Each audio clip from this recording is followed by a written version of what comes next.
Hi, I'm George Popi, and this is Digging In, a show where I make someone dinner and we talk about things. This week's guest is Tom. He has been a YouTuber and podcaster, and most recently he works on the What's Up for Discussion podcast. Let's dig in. Man, I don't eat fish often enough. This is awesome. I'm glad you're liking it. Yeah, it's the haddock. What I like, it was, they gave me finger limes, which I've never known about until today. And it was like the weirdest feeling of just, having to squeeze it out. Because I've had it for sure, just the fact that I've never had to prepare finger limes. Right. Oh man, that's the crazy thing with food prep, is that like you don't realize like what goes into it until you're doing it for the first time. And you're like, oh my God. Yeah, like I made a tiramisu a little while ago, and that's a weird food. It's weird. Like you gotta soak the lady fingers in coffee, and like if you do it wrong, it's soggy, and if you do it like just right, it's perfect. And like making a meringue is not something I'd ever thought about, and it's a mess. Yeah, it's one of those things I think people always think about chefs and like, oh my God, like you're making this like fine cuisine, but the real difficult stuff is baking. The first. Whoa, cool. Awesome. That was like shocking and wonderful. You said that's kombucha? Yeah. Nice. You brew it yourself? Yeah, I did. Sweet. I don't know. I've been brewing it for a year now. Okay. Yeah, so nice. Yeah, I've become aggressive with it now. It's you can't be middling with kombucha. No. You either like hate it or you're like really into it. I literally am brewing 30 liters right now. That's nuts. Yeah. Where do you keep it? It's on the table right there. As a content creator, because you start off in video and doing YouTube stuff, and then went to podcasts. That's right. Yeah. So how was that journey? So I guess the way that happened was when I was in elementary school, like my grade 6 yearbook still, I still have it, and I was looking at it the other night. You just take it out randomly? Yeah, every once in a while? No, I was showing oh my God. I was showing it to someone because they were like, "What did you look like as a kid?" And I was like, "Wow, let me find a photo." Yeah, one of those. Yeah, and I'm also like, I'm not hoarder enough to be on Hoarders, but I definitely don't throw things away, Yeah, I understand that. I have issues with that as myself, where I attach memories to certain objects. So I'm just like, that's it. Yeah. I don't want to throw this away. This ticket from this random play that I saw with two friends means a lot. Oh yeah. I never thought my voice would get low. Really? Like it's still a high voice, but like I never thought that it would get like gravelly at all. And like I thought I would just be like all the way up here for the whole time, every day of my life. Well, that it would be very YouTube-esque. It would, yeah. It would actually sell well. Maybe that's why I'm not on YouTube anymore. My voice maybe, wasn't high enough. You transition to like real audio. You just the voice just dropped immediately. Honestly, like if you go back to like episode 1 of Up for Discussion, I'm talking in a different like register. Oh, really? Yeah. I mean, my voice hasn't changed much. It's more just where I place it. Yeah. And part of that is that I use a microphone that has a really nice bass to it. And so, you kind of start like playing into that and you figure out what sounds good. Yeah. And, then you just start talking like that in real life too. And, eventually your voice is different. It's a very weird thing. Yeah. But yeah, so I started doing YouTube stuff actually in like 2011, I think, with Tim Blay from Acapella Science. Yep. We did cover music videos for a while, where acoustic stuff. Yeah. Because like that was a whole trend. Oh yeah. Who started the whole like acapella music? Acapella was probably Peter Hollins, but the acoustic stuff was. I really attribute that to guys like Boyce Avenue and Alex Goot, Kurt Schneider, So we sort of decided to take a crack at that because we were both doing music stuff, and we, for all the issues that Tim and I have had over the years, like one thing is that we harmonize really well together. So like musically we were super compatible. So we figured let's do like an acoustic cover band. So we started doing that and did that for about 2 years with like moderate success. Like I think we got a few videos with like tens of thousands of hits, and like we released one original song that did reasonably well. But then Acapella Science started, and that became sort of more of a focus for him. Which like he's still going on, and he's doing really well. That's it. He hit 100,000 subscribers earlier this year. I'm not sure where he's at now. Probably. I think he's still somewhere in that range. Somewhere above that. He's doing well. Yeah, exactly. But as that sort of started to pick up more, it meant like less time to work on Cabin 9, which was our duo thing. So I was like, okay, I got to figure out what I'm doing now. So I started doing sort of vlog stuff. Hated it. It was so stressful. Like I know. We're like, how often were you doing the vlogs? weekly. Weekly. Yeah. Okay. You did daily for. I a did bit. daily That's for kudos. 145 days. Whoa. Yeah. Yeah. That's probably how long I lasted doing weekly. Yeah. There's elements in my life where I can be selfish, but when it comes to actually doing any type of work, I need to think it matters to at least one other person, or I'm just not going to bother. Yeah. Because then I just get lazy. And I'm like, I don't care about this. But if I think you care about this, I'm going to do it, right? Yeah. So, yeah, so that's it. So we did, so I tried doing the vlog thing for like... For a while. I feel like I got close to a year, but I, maybe not. Hated it, and then started doing gaming stuff for a little while, actually, with... David Hall, who does the fake ads for Up for Discussion, Andy Sherman, who designed our logo, actually, and a few other guys who haven't done much online since. Yep. And we just eventually, we were getting like 10 views per video for like hours of work that really didn't feel worthwhile. And like as the only one who was editing, I was like, I kind of don't want to do this. Me and one of those guys split off from there to do this talk show on YouTube for a little while. Called Hot Topics, where it was super fun. We, would like every week we would get people together and basically eat hot peppers and then, answer audience submitted questions. Oh, nice. Which is, I think, a pretty popular YouTube show now that some other guys are doing. I know. It's like hot takes or something like that? I think Hot Ones, maybe? Hot Ones? Something, yeah. Yeah, it's like it's super become popular. A thing. Yeah, and I'm like, oh, okay, cool. Like, I guess we just, missed the boat on that. And also Yeah. our production value wasn't high enough, and, Yeah. we didn't have any marketing, and, there were all these reasons, but we had a lot of fun with it. Which matters the most. Yeah, in reality. and that eventually, we did that for about a year and a half, I think, and that kind of led to me thinking, maybe what I actually want to be doing is podcasting. And so Tim and I, along with our friend Simon, got together and we're like, let's start a podcast where we just, bring like news articles and stuff every week that we want to talk about, which eventually turned into us just showing up every week and talking about whatever was on our minds, and then kind of gradually transitioned to what it is now, which is like a free-form comedy talk show with audience submitted questions as a jumping point. So almost back to what Hot Topics was, but minus the peppers and with, improv people primarily, and less of a focus on like YouTube, I guess. I always find it interesting where you can see touch points of what you've done before seep into like your current projects. Totally, yeah. And I always find that fun in that sense, where you're just like, oh my god, this makes complete sense now why I did that thing 5 years ago that no one else understood. I sort of realized podcasting was more of a thing that I enjoy. What about it do you really enjoy? Yeah, so I guess like the big thing production-wise that I find different from YouTube is like there is a lot less that goes into it with that, which for me, I've always liked projects where they feel natural and you can just kind of like do it and put it out there and it's done with like minimal editing. Yeah. So especially with Up for Discussion, we do, we record for an hour and then I don't do a whole lot to it. Like I might boost people's levels in post to make sure everyone sounds about the same volume, and then like I slap the intro music on the on both ends. So there's not a ton of post-production that has to go into it, and the pre-production is mostly just scheduling things, which I'm good at. So I'm like, okay, who can be here this week? Do we need a guest? If so, do you guys have ideas? And then reaching out to those people and coordinating that. But there's not a lot of like, okay, we need to like make sure that we have like a script written, and we need to like set up, setting up for this show was like half an hour of camera work and stuff. I'm so impressed by the like scrolly camera guy you've got. Slider. Yeah. Like, and that's so much work. And it's worth it. But like for me, like I never enjoyed that part of it. Yeah. I never enjoyed the pre-production with YouTube. I get that. Yeah. For me, I don't enjoy it that much. Well, I kind of have it do because it's just like that really finicky aspect that my personality loves. I love getting in those like little like, okay, this is gonna be like cool, like we're gonna fidget around here. Right.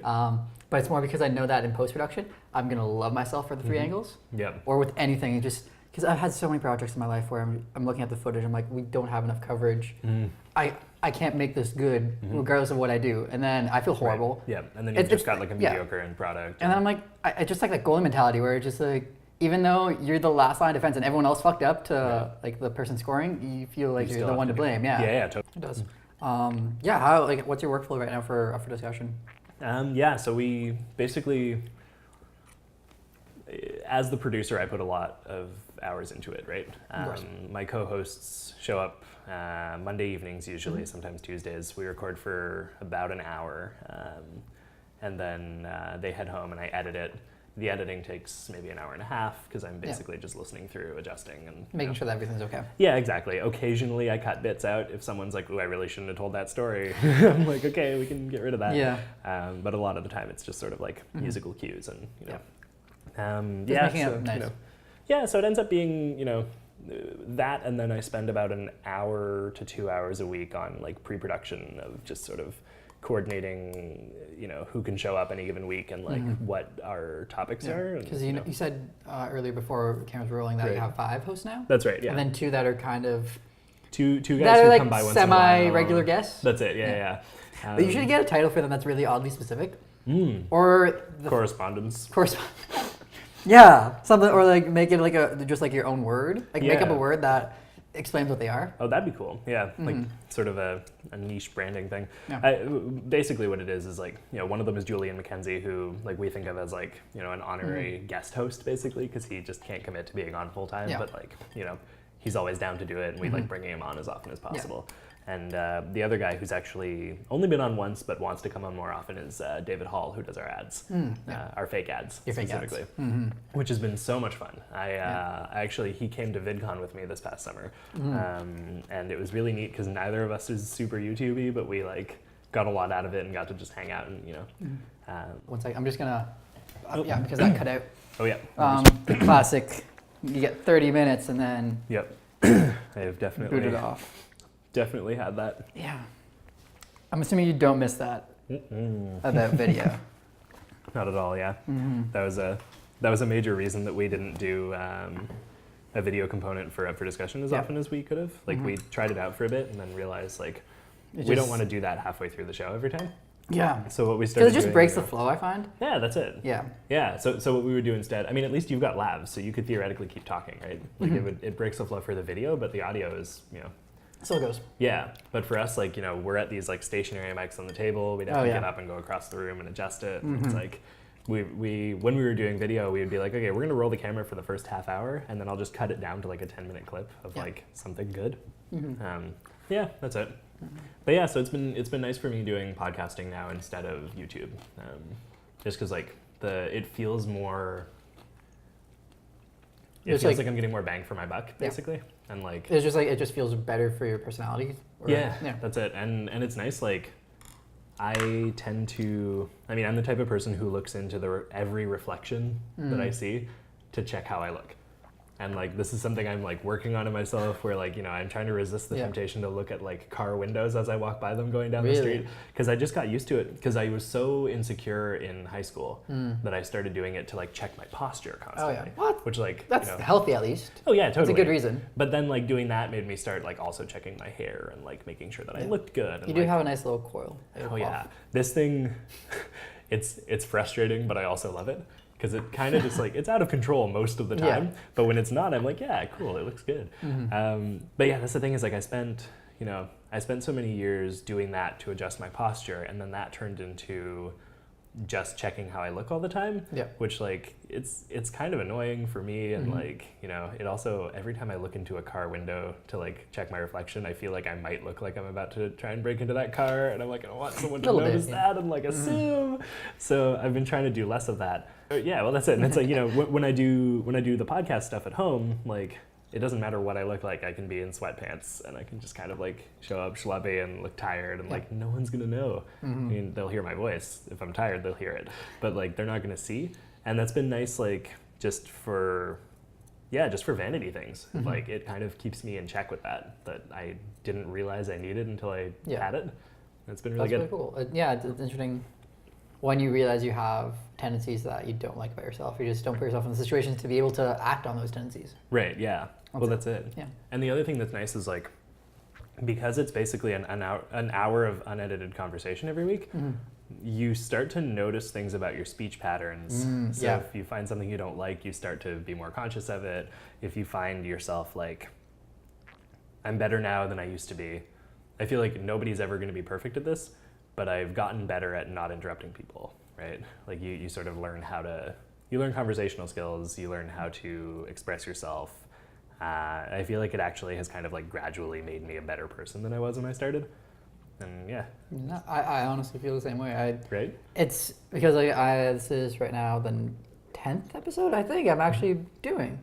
Yeah, so congrats, Sweet. you're number 10. Got it on the ground floor. Yeah. But I'm realizing how I talk. Because I've always been camera shy or I hate recording myself because it's just never been part of my personality to want to do that. Right. Which is weird saying that because of course I've daily vlogged and all this stuff. Right. It was just, I've done that all because of necessity. Right. Not because I wanted to be like a star. That's the thing. Yeah. And so like, my entire life I just never thought of, okay, like how am I talking all the time? Or when I talk it's just because like I'm talking very seldom because I'm the introvert of the group, and I will listen to someone else and pull someone's story. Again, why I like doing the dinner podcast because I just let someone else talk, and it's the kind of conversation that I like best. Right. If it was 10 people, I'd probably not talk a single word. Yeah. And just like, or like maybe say a word here and there just to poke people to see what they're thinking. But yeah, it just completely has changed like how I'm starting to reflect about how I'm talking, or even like the small tendencies that I have in my speech are like, oh, I know I'm gonna do this, so like think about that. For example, like I say it too often and it bugs me because just like generational wise, I'm like, oh, I just sound like a millennial or Gen Z or whatever I am at this point. Yeah, I don't even know. Like I think of myself as a millennial. Yeah. But then there are people who tell me that I'm not one. And it depends because it's one of those, we're on the cusp. Some people put the hard date as 1996. For the break between millennials and Gen Z. So if you're earlier than 96, you're a millennial. Yeah. Okay, I'm cool with that. That works for me. Yeah. It's just because like we're also, I think, because you're 24 and I'm 23, we're on that weird transition where we have some tendencies that are millennial and some that are more Gen Z. Yeah. Because we grew up like with all the technology, but it was being introduced to us as opposed to like, people like 4 or 5 years younger than us. Yeah. Like they already had like good internet when they were born. I mean, unless they were poor. Yeah. Because I didn't get good internet until I was like 8. Yeah. But like, but like still, it was available, right? I think the best way I've heard it reflected is between millennials and Gen Z. Gen Z, they just lived knowing that 9/11 was just a thing. Like you didn't experience 9/11. Right. That was just kind of a thing that was a true fact of your entire life. Because that also influenced your parents, how they raised you. Right. So. But then that would mean that Gen Z starts in like 2001. Not necessarily, because like I think it comes in how you also perceive your childhood. Because for example, I don't really remember 9/11 at all. Right. I remember my mom telling me her reaction to 9/11. Right. It's like the same way she like told me about her reaction when Princess Diana died. Right. But I don't really remember that day at all. I do. Yeah. And it was only because I think Big Brother was supposed to be on that night, but they canceled it to do an emergency news broadcast, and I was upset. And that's all I remember about it. I don't remember any of the way that the world felt like the same day. Yeah. Or like, even after that, I just, that was the thing. I was like, this is inconvenient timing for a tragedy world. Come on. I don't think I realized how serious it was until like a couple years later. Oh man, we have so much life. Yeah.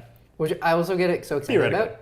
Theoretically, obviously, like, you can get hit by a bus any day. Yeah, I will get hit by a bus any day. I've just, I frequently walk in front of cars and I'm just, Is it in your will, just like, even if you don't die, like if you die of natural causes, they actually have to put me in front of one? Yeah, that's it. It's actually, I want to be cremated. Okay. I want my, whatever organs they can give to like science or whatever, I want that. And then I want to have the rest cremated. And then I actually just want my loved ones to throw my urn in front of a bus while it's moving.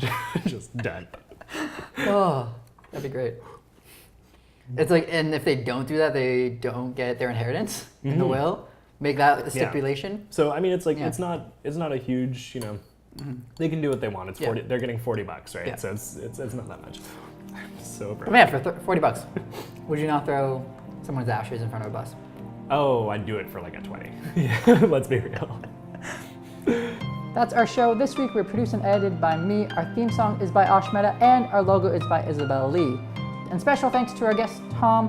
Check out his podcast, Up for Discussion, wherever you listen to podcasts. If you like this podcast, to listen to the full uncut version, definitely check it out on the iTunes Podcast Store or Google Play. Otherwise, till next week, have a good one.